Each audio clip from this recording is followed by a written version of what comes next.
내가 아버지께 청하면 아버지는 다른 보호자를 보내시어 영원히 너희와 함께 있게 하시리라. 주님께서 여러분과 함께 또한 사제의 영과 함께 요한이 전한 거룩한 복음입니다. 주님 영광 받으소서. 그때 예수님께서 제자들에게 말씀하셨다. 내가 너희에게 할 말이 아직도 많지만 너희가 지금은 그것을 감당하지 못한다. 그러나 그분 곧 진리의 영께서 오시면 너희를 모든 진리 안으로 이끌어 주실 것이다.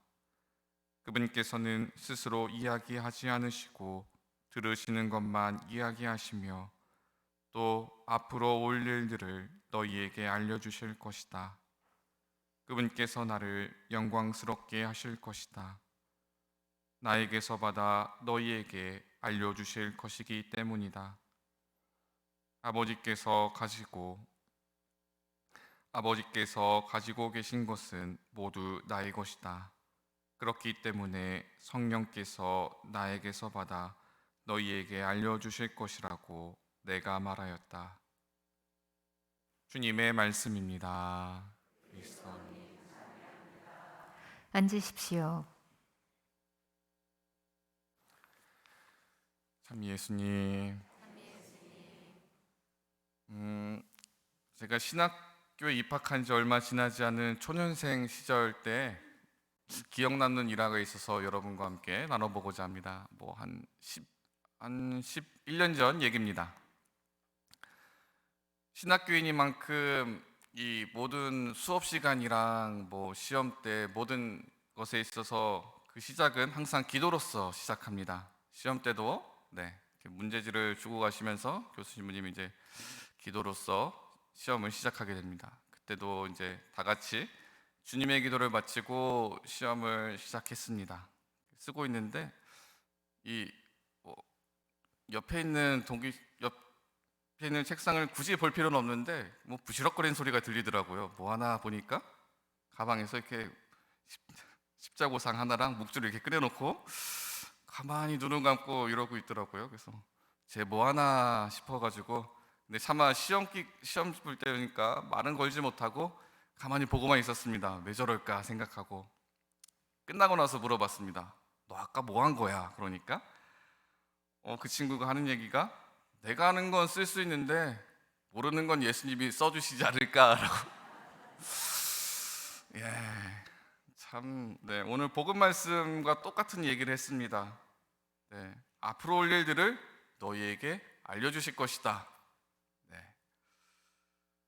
근데 이 복음 말씀이 예수님께서는 시험 답안지를 앞에 두고 이 뭘 쓸지 모르는 이에게 도움을 주려고 이 말씀을 하신 것은 아니죠.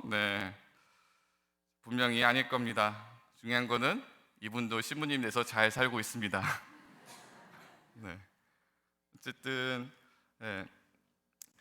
몇 해 전인가 드라마 도깨비를 본 적이 있습니다. 아마 기억나시는 분들 계실 겁니다.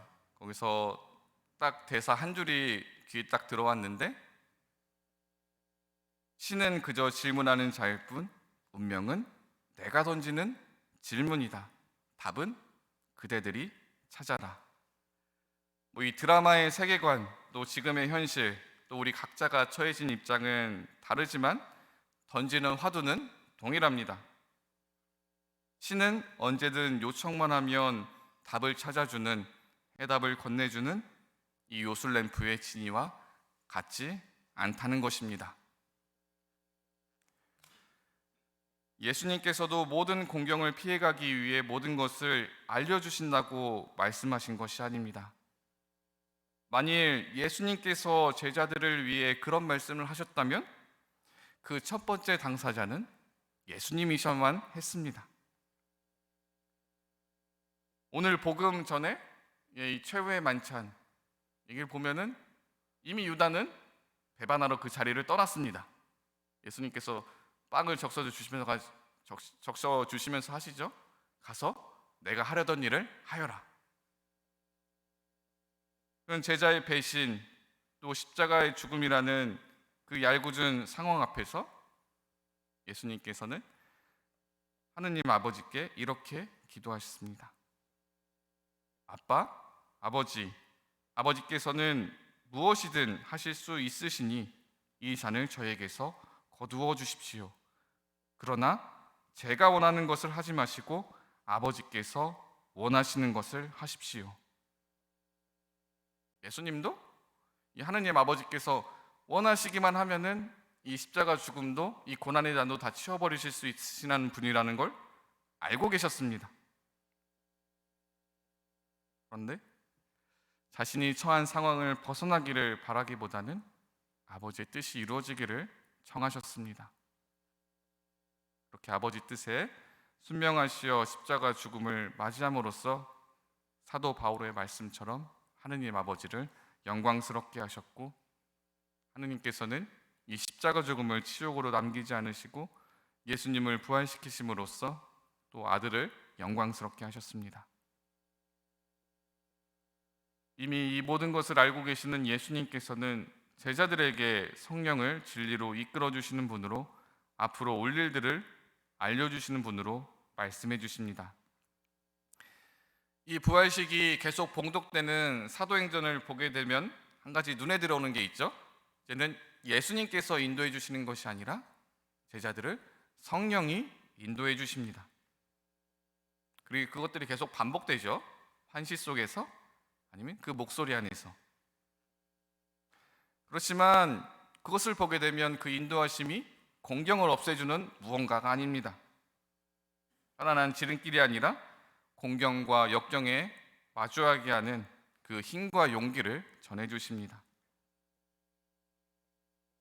그 역경과 고난에 마주하는 만큼 사도들은 부활의 증인으로서 예수님을, 또 하느님을, 그들을 더욱 영광스럽게 만들어줄 그 부활의 삶을 살아갑니다. 어쩌면 지금 우리에게도 앞서 말한 그 제 동기 신학생 그 모습 안에서처럼 이 공경을 피해가기 위해 하느님께 매달린다면 그 기도는 하느님께서 과연 들어주실까 모르겠습니다. 하느님께서 바라시는 것은, 또 성령의 이끄심은 공경을 피해가는 삶이 아니라 마주하며 하느님의 자녀로서 끊임없이 거듭나는 삶입니다. 그래서 가끔 저도 똑같은 상황에 놓이게 됩니다. 이 일만 지나간다면, 저 수완이만 없다면, 이것만 넘어간다면 참 살만할 텐데 라고 느끼는 순간들. 그러나 그게 없으면 사제로서, 수도자로서, 또 신앙인으로서 저는 금방 무너지게 될 겁니다. 그것을 마주하고 이겨내고 하느님께서 이끌어주시는 그 목소리에, 그 이끄심에 순응할 때 어쩌면 하느님의 자녀로서, 수도자로서, 사제로서 더 영광스럽게 될 것입니다. 영광스러움은 어쩌면 예수님께서 나아가셨던 길처럼 거부하는 것이 아닌 받아들이는 것에서, 그 비참함 안에서 모든 것을 접어두고 순명할 때 이루어집니다. 고난을 없애달라고 청하지 마시고 그 고난을 이겨낼 힘과 용기를 하느님께 청하십시오. 아멘.